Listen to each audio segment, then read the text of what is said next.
여러분 안녕하세요. 서울경제신문 뉴욕 특파원 김영필입니다. 오늘 주가가 올랐습니다. 어제 FMC 이후에 아무래도 좀 금리 인하 기대, 최종 금리는 거의 다 왔다. 금리 인하 기대 이런 것들 좀 있었고요. 오늘 옐런이 필요하다면 예금 관련해서 추가 조치를 취할 수 있다 이런 얘기를 했습니다. 그게 이제 오후 3시 조금 넘어서 3시 전후쯤 나왔는데 전후에 나왔는데 그게 막판에 좀 증시에 조금 더 도움이 됐습니다. 근데 이쯤에 좀 이상하시죠? 옐런이 왜 계속 이렇게 왔다 갔다 하는 건지. 제가 봤을 때 어제 3월 워스트리트에서 이거 조금 더 봐야 된다고 말씀드렸었는데 역시 그런 필요가 있었습니다. 제가 그 내용은 좀 자세하게 전달해 드리겠습니다. 그래서 오늘 3월 월스트리트는 좀 이렇게 꼽아봤습니다. 시장에 좀 큰 기대가 옐런의 예금 보장 소동을 나왔다. 물론 옐런도 그 의사소통 커뮤니케이션이 완전 원활한 건 아니에요. 하지만 어쨌든 이런 좀 기대 차이가 좀 있었다. 그리고 그거를 좀 중간에 전달하는 과정에서 사람들이 좀 오해를 한 측면이 있는 것 같다. 그런 얘기고요. 연준이 이제 이번에 금리 전망을 내놨잖아요. 그걸 이제 지금 경제 전망 1분기 성장률 전망치를 빼놓고 생각을 해보니까 앞으로 분기당 평균 마이너스 0.2%인 것 같다. 그런 분석이 있었습니다. 이 내용은 어제 못 전해드렸던 내용이고 중요한 내용이어서 오늘 이렇게 가져왔습니다.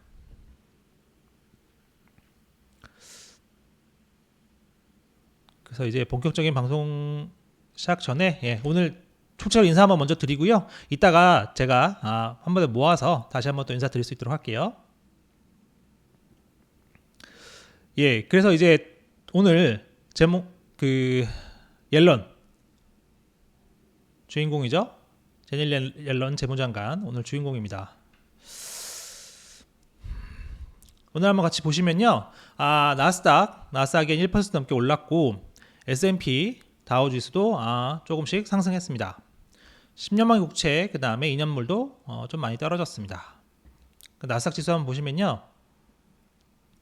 나스닥 오늘 전반적으로 좋았어요. 낮 시간대는 또 기술주들이 좀 오늘 괜찮았습니다. 근데 좀 뒤에 좀 빠지긴 종목도 있긴 합니다만 낮 시간대는 기술주들이 좀 오늘 좋았어요. 그리고 요게 오후 3시거든요. 3시 전후쯤에 옐런 장관 그 발언이 다시 나오면서 다시 조금 올랐고 결국 좀 올라서 마감했다. 다우지수 보시면 그 효과가 조금 더 명확한데 3시 전후로 옐런 장관 발언이 나왔고 그래서 결국은 상승 마감했다. 이런 부분들 볼 수 있겠습니다. 하지만 옐런 발언에도 퍼스트 리퍼블릭, 팩 웨스트 뱅크 코퍼레이션 하락 마감했어요. 그나마 조금 낙폭은 좀 줄였다 이렇게 생각할 수도 있긴 하거든요. 그런 얘기가 있었고 블록은 뭐 이제 힌덴버그 리서치가 또 문제가 있다 그러면서 많이 빠졌습니다. 영란연행 금리 인상은 연준이랑 ECB 같이 맥을 같이 한다 이렇게 생각하시면 될 것 같아요. 자, 그래서 오늘 이게 한 3일치 이슈기는 해요. 그제 은행협회 그 다음에 어제 다 뭐 블랭킷 인슈어런스는 해주지 않는다 그런 게 있었고 오늘 또 하나 있었죠. 그래서 그 내용을 하나씩 알아볼 겁니다. 그 전에 오늘 증시 상황을 알아보는 뭐 또 그림 하나 보고 갈게요. 이게 사신이죠. 주식시장은 깨졌고 암호화폐 지금 피가 철철 나오고 있죠. 그 다음에 이제 부동산 시장 여기 보면 상업용 부동산 시장을 얘기하는 걸 겁니다. 지역은행과 관계가 있는 거죠. 그래서 이런 지금 상황이 이렇다는 거 한번 낙낙 다음은 너다 뭐 이런 거겠죠. 상황 이렇게 한번 보시면 좋을 것 같고 이어서 옐런 장관 상황을 좀 같이 한번 보시죠. 어제는 이제 상원이었고 오늘은 하원입니다. 하원인데 이렇게 얘기했어요. 우리는 전염을 막기 위해 재빠르게 행동했으며 이를 위한 중요한 도구를 사용해왔다. 이게 결국은 실리콘밸리 은행, 그 다음에 시그니처 뱅크 두 개가 이제 사실 시그니처 뱅크로 전염이 가면서 그 당시에 이제 연방 예금보험공사 통해서 이제 뭐 긴급 조치를 썼죠. 특별한 경우에 전액 예금 보장을 할 수 있다. 그리고 그 재원은 다른 은행들이 나눠낸다. 그 수수료 내는 거, 예금보험 수수료 내는 걸로 그 기금에서 충당한다. 그런 거였죠. 그래서 이 같은 조치가 미국인들의 예금이 안전하다는 점을 보장해준다. 그래서 우리는 필요시에 추가적인 조치를 취할 준비가 돼 있다. 이상하죠? 이게 오늘 그 기사입니다. 앨런 재무장관이 추가적인 조치를 취할 준비가 돼 있다. 필요하다면. 그 약간 그 이상하지 않습니까, 여러분들? 특히 한국 언론들이 그런 게 많았었는데 어제 한국 언론들 뭐 중심으로 특히 블룸버그도 그렇게 했어요. 사실 블룸버그도 좀 이게 약간 좀 이렇게 질러 쓴다고는 표현을 하는데 질러 쓰는 경향이 좀 있긴 한데 어쨌든 한국 언론들을 많이 썼죠. 앨런이 하루 만에 입장을 바꿨다, 번복했다. 근데 보면 오늘 또 바꿨다는 얘기잖아요. 그럼 이 사람이 뭐 제정신인가 이런 생각이 드는 거죠. 아니 뭐 이틀 연속 말을 바꾸고 왔다 갔다 하고 이 사람이 왜 이럴까 생각이 드는 거죠.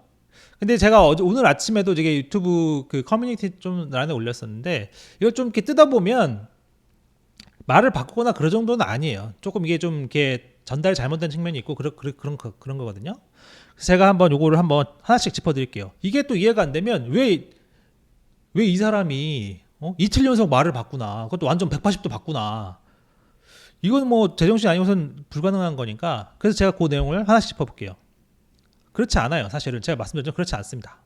앨런은 거의 그대로인데 해석이 많이 바뀐 거죠. 주변이 바뀐 겁니다.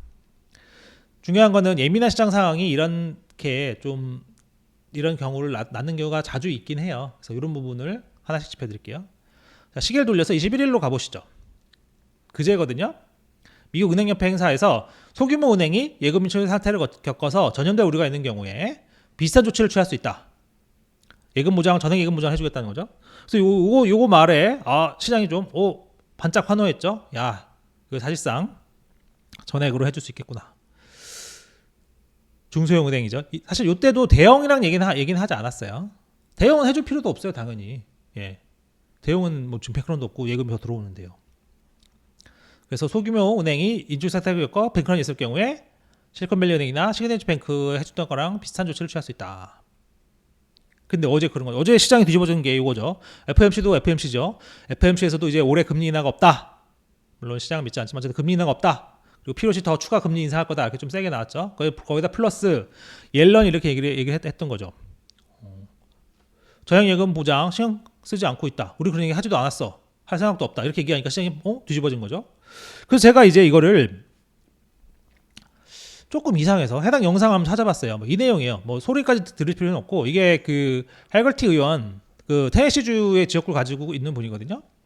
그래서 질문하는 거에 옐런이 이제 막 답변을 했어요. 답변을 했는데 제가 이제 무슨 얘기를 했는지 전체적인 그걸 다시 한번 다 짚어봤거든요.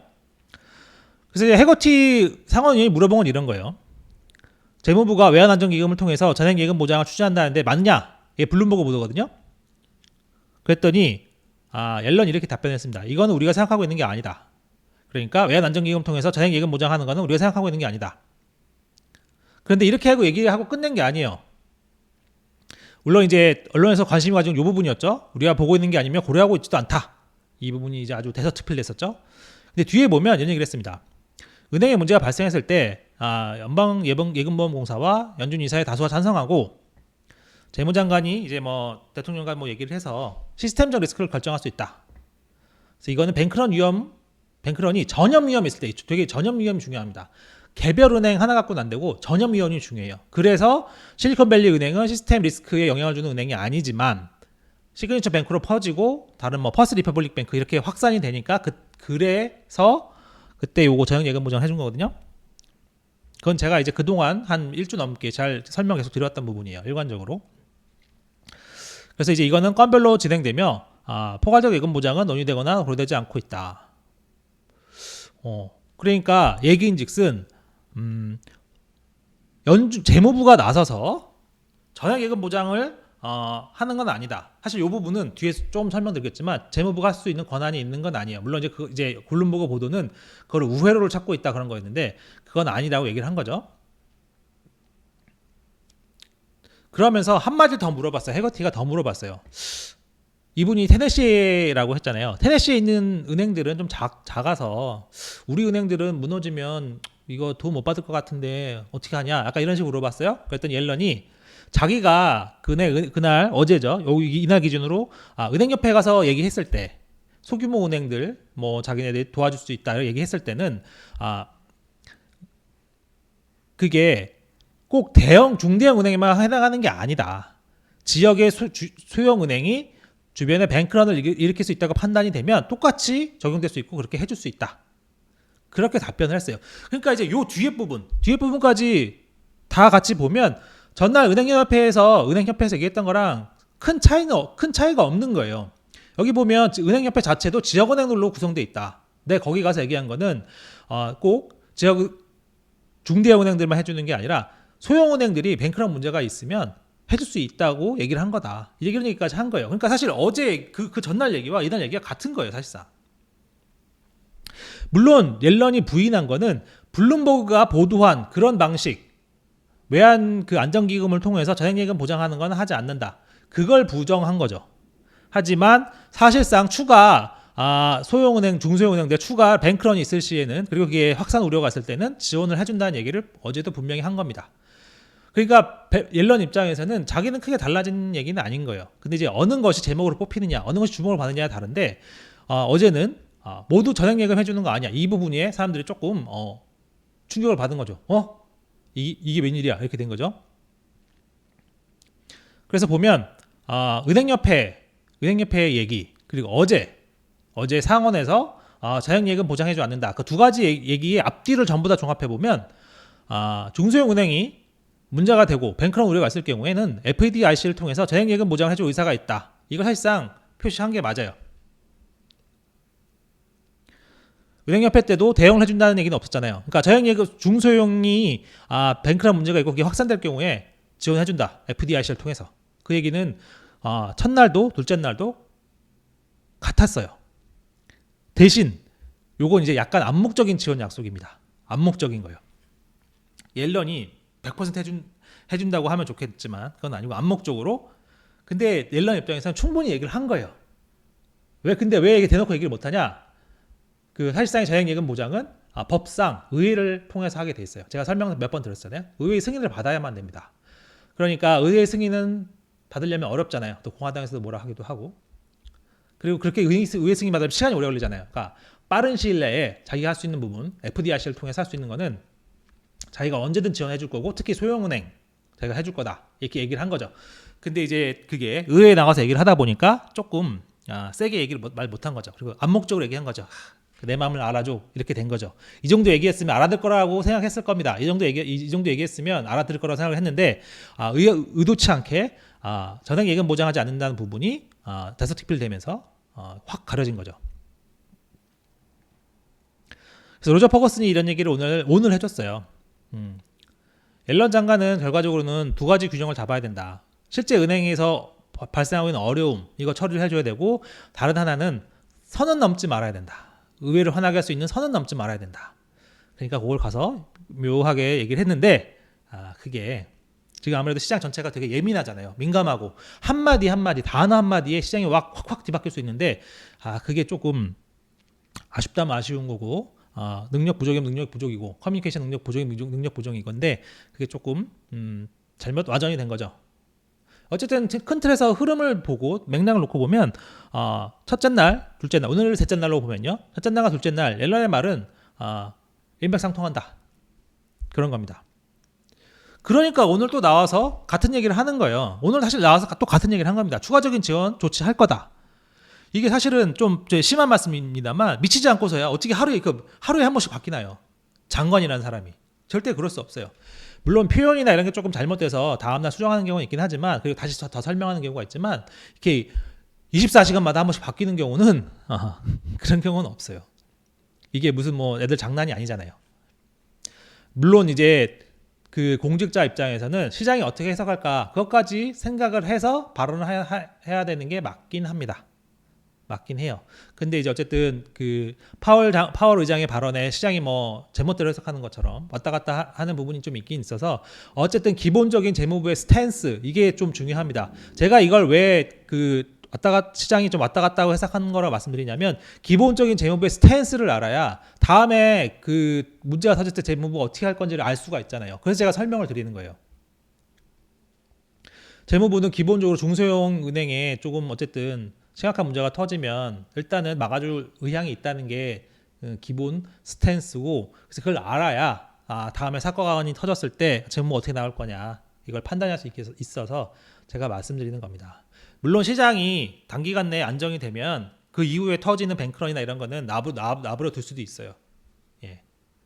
하지만 그 요 당분간 조금 이렇게 상황이 안 좋을 때는 어쨌든 특히 중소형 은행 같은 경우에 재무부가 신경 쓰고 있다는 거, 이게 재무부의 진심이라는 거, 이걸 아셔야 되겠습니다.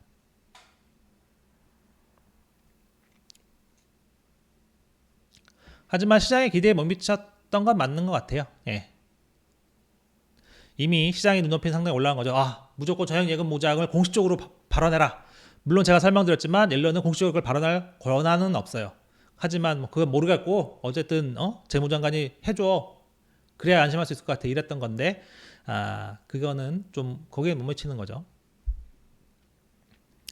그래서 실제 오늘 이제 지역은행들, 이게 퍼스트 리퍼블릭 뱅크 주가거든요. 지역은행 주가가 많이 하락했습니다. 물론 이 3시 이후에 조금 낙폭을 지우기도 했어요.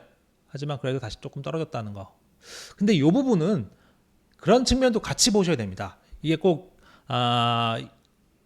전액 예금 보장 이걸 공식화 안 해서 그렇다는 기보다는 이 은행 자체에 문제가 있다는 점도 같이 보셔야 돼요.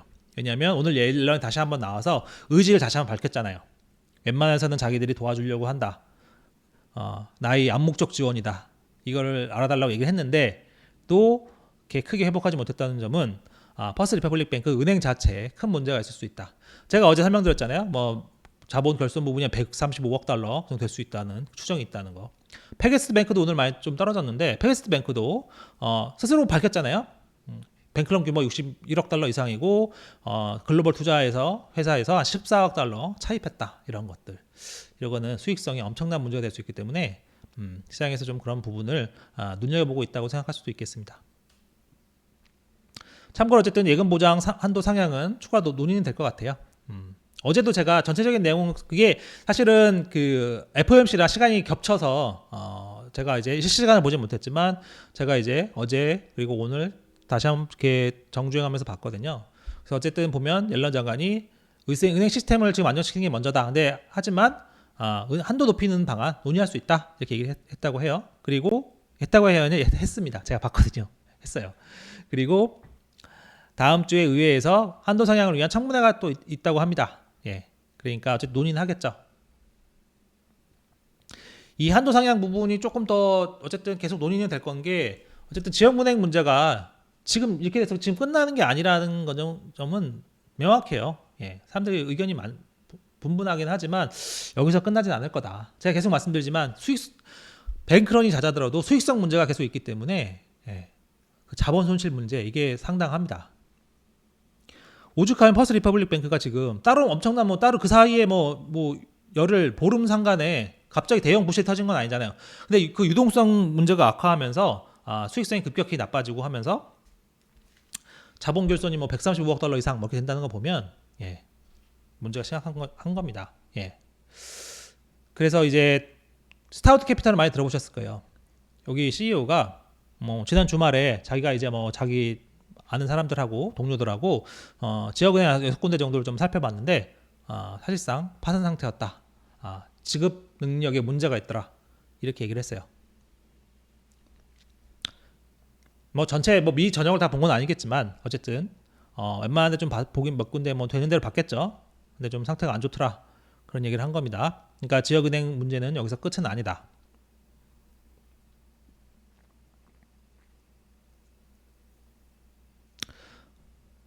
그리고 댄 아일스 이 사람은 상황이 좋아지기 전에 나빠질 수 있다.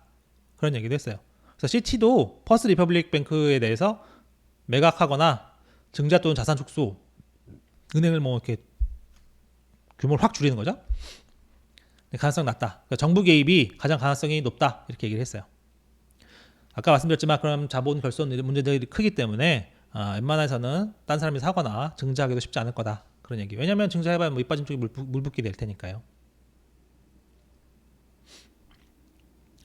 그래서 이 지역은행 어려움, 그리고 연준의 추가 긴축, 어제 금리 인상을 했잖아요. 그래서 경기 침체 가능성을 크게 높입니다. 연준 자체 스스로도 지역은행 위기가 대출 축소를 이어질 거다. 이걸 인정했잖아요. 그러니까 이제 경기 침체 가능성은 상당히 높아진다고 보면 됩니다. 그래서 이게 하나 봐두셔야 될 게 이 부분입니다. 어제는 이제 뭐 다들 그 현안에 바빠서 못 봤던 부분인데 뭐 이제 커멘트를 하는 사람 전문가도 있긴 한데 잘 보시면 연준의 3월 경제 전망치를 보면 올해 성장 전망치가 0.4%예요. 지난해보다 낮아졌죠. 0.1%포인트 낮아졌습니다. 그 두 개 비교해 보면 그래 비슷하구나 생각을 할 수도 있죠. 근데 보면 이런 차이가 확실히 있는 거예요. 이게 애틀랜타 연방준비은행의 GDP 나오거든요. 1분기 미국 GDP 전망치가 연율 기준으로 3.2% 성장입니다. 상당히 좀 세다고 볼 수 있는데 요거를 1분기 숫자가 좀 세다. 그거를 고려하면 그걸 빼고 생각하면 같이 한번 보시죠. 나머지 그거 1분기는 한 연율 기준 3.2%니까 뭐 대충 뭐 0.8% 이런 거겠죠. 근데 이제 그래서 평균으로 한 0.4% 나오려면 나머지 기간 동안 분기당 평균 마이너스 0.2%가 나와야 된다는 게 제이슨 퍼먼의 계산이었습니다. 그러면 평균으로 해서 대충 한 0.4가 나올 거다. 이런 거죠. 그러면 평균 마이너스 0.2니까 어쨌든 마이너스 성장치가 나오면 사실상 연속 2분기 연속 마이너스면 이제 기술적 침체라고는 하죠. 근데 어쨌든 뭐 평균이니까 뭐 좀 상황을 보긴 하게 됐습니다만 어쨌든 침체에 가까워진다 이렇게 생각할 수 있겠죠. 그래서 이제 요걸 이제 역산해 보면 좀 머리 좋은 사람들은 금방 역산해 보니까 연말에 하반기 상장 굉장히 안 좋아지는구나 이렇게 생각이 되는 거죠. 그래서 시장도 이제 눈치를 깐 거죠. 속된 말로. 셰인 페도치 보시면요. 이게 이제 5월이거든요. 다음번 FOMC가 5월인데 5월에 4.7에서 5.0 이게 동결이잖아요. 동결이 64.7%입니다. 동결. 이게 5월이고요. 대충 6월에도 동결 후에 7월에 0.25 낮춘다. 이렇게 나와요. 그래서 이제 12월까지 가보면요. 4.0에서 4.25니까 연말까지 가면 한 0.75%포인트 금리 인하가 있을 거라고 생각하는 겁니다.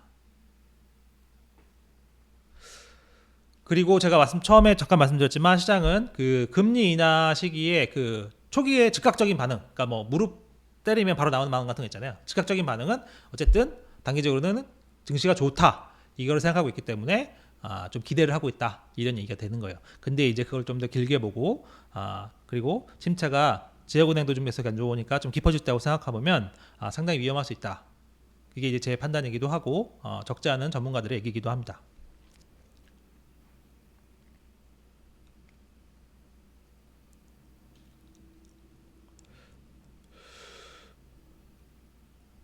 어쨌든 그래서 누가 맞는지는 연준이 맞을지 시장이 맞을지. 근데 사실 연준도 스스로도 상당한 경기 둔화가 불가피하다고 보고 있죠. 뒤로 갈수록. 하지만 누가 맞을지는 지역은행과 상업용 부동산이 가릴 것 같습니다. 제가 처음에 이거 보여드렸잖아요. 리얼 에스테이트 사신이 이제 문을 두드리고 있는 거죠. 지역은행 또 그 연준은 약간 거리를 두긴 했지만 이게 시장이 지나면서 어떻게 될지는 모르는 겁니다. 경기가 둔화하면 어떻게 될지 모르는 거니까. 그리고 지역은행과 이런 상업용 부동산 또 두 개는 연결돼 있잖아요. 그러니까 이게 어떻게 되느냐가 중요하겠다. 그래서 사실은 경제 전망은 또 바뀌기도 하니까 6월 경제 전망 때 그 사이에 경제가 뭐 잘 풀리고 좋아지면 뭐 올해 소프트 랜딩 할 수도 있겠죠. 굉장히 작은 가능성입니다만 어쨌든 지금 상황은 앞으로 상황 지역은행 상업부동산이 가릴 것이다. 어쨌든 시장은 연준이 이미 상황을 안 좋게 보고 있다는 걸 눈치를 까고 금리 인하 쪽에 확실히 베팅하고 있다. 그리고 금리 인하 초기에는 증시가 좋을 수 있다는 점을 생각을 해서 조금 기대하는 점이 있는 거다. 이렇게 설명을 드릴게요. 하지만 좀 조심해야 된다. 앞으로 계속 뭔가가 깨질 거다. 이게 소파이의 리즈형 생각입니다. 증시 하락 위험이 있다.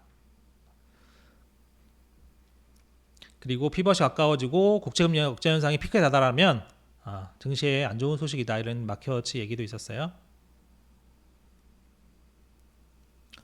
물론 뭐 노동이 강한데 생각할 수 있죠. 근데 강한 노동은 계속 이제 강한 인플레이션 압력이 되기도 하고 그것 때문에 추가적인 추가 금리 인상을 하지 않더라도 긴축 상황을 오래 가져가야 될 수 있게 만들기도 하죠. 그리고 보기에 따라 다르지만 어쨌든 연준도 이렇게 좀 급격한 경기 둔화를 예상했으니까 경기 둔화가 하방 올해 중순 전후로 좀 노동도 빨리 둔화할 수 있다 그런 얘기들도 있긴 하죠. 왜냐하면 지금 또 가뜩이나 지역은행도 대출을 줄이고 할 테니까 둔화 속도가 더 빨라질 수 있습니다. 어쨌든 오늘 나온 지난주 신규 수당 청구 건수는 약해질 기미는 전혀 보이진 않아요. 19만 1000건 지난주보다 1000건 감소했고 시장 예상치보다도 낮았습니다. 그래서 아직은 노동시장은 확 둔화할 기미는 보이진 않는다. 하지만 지역은행 연준도 스스로도 좀 이렇게 빠른 둔화를 예상하고 있기 때문에 시간이 지나면서 어떻게 될지를 좀 봐야 되겠다. 그렇게 말씀을 드리겠습니다. 근데 어쨌든 이것도 하나 재밌었는데요. 비영리고 리쇼어링 이니셔티브 따르면 지난해 기업 리쇼어링으로 미국으로 돌아온 일자리가 36만 4천 개다. 그러니까 미국 정부가 메이드 인 아메리카, 그다음에 중국이랑 이렇게 무역 갈등을 하면서 공급망 문제, 재건 이렇게 얘기하면서 미국으로 돌아온 일자리가 36만 4천 개다. 알아두시면 좋을 것 같아요. 그러니까 갈수록 일자리는 더 많아지는 거죠. 그리고 이제 외국 기업들한테 삼성이나 TSMC나 현대차, SK, 유럽 기업들한테도 다 미국이 공장 지으라고 난리치니까요. 일자리는 더 계속 많아지겠죠. 그래서 일각에서는 지역은행 위기가 좀 과장됐다 이런 얘기도 있긴 해요. 근데 제가 봤을 때는 그냥 이걸 과장됐다고 치부하기에는 리스크가 너무 큽니다. 무시할 수 있는 수준의 위험은 아니에요. 그래서 좀 조심해야 되는 건 맞습니다. 그래서 연준이 침체를 대비하고 있다 이런 얘기도 나오기도 하고 오늘 이제 틱톡 청문회도 있었거든요. 그래서 이제 오늘 엄청 대차게 의원들이 틱톡을 이제 속된 말로 깠죠. 그래서 어쨌든 공산당의 미국 조종 도구다. 이거는 틱톡을 아예 기업으로 보지 않는다는 얘기입니다. 기업으로 보지 않는다는 얘기죠. 그러니까 이제 셧다운 하겠다는 얘기를 자꾸 하는 거죠. 안팎으로 리스크가 커지고 있으니까 그런 부분들 같이 좀 보셔야 되겠습니다. 그래서 오늘 준비한 내용 이 정도고 이제부터는 이제 Q&A 한번 시작해 볼 수 있도록 하겠습니다.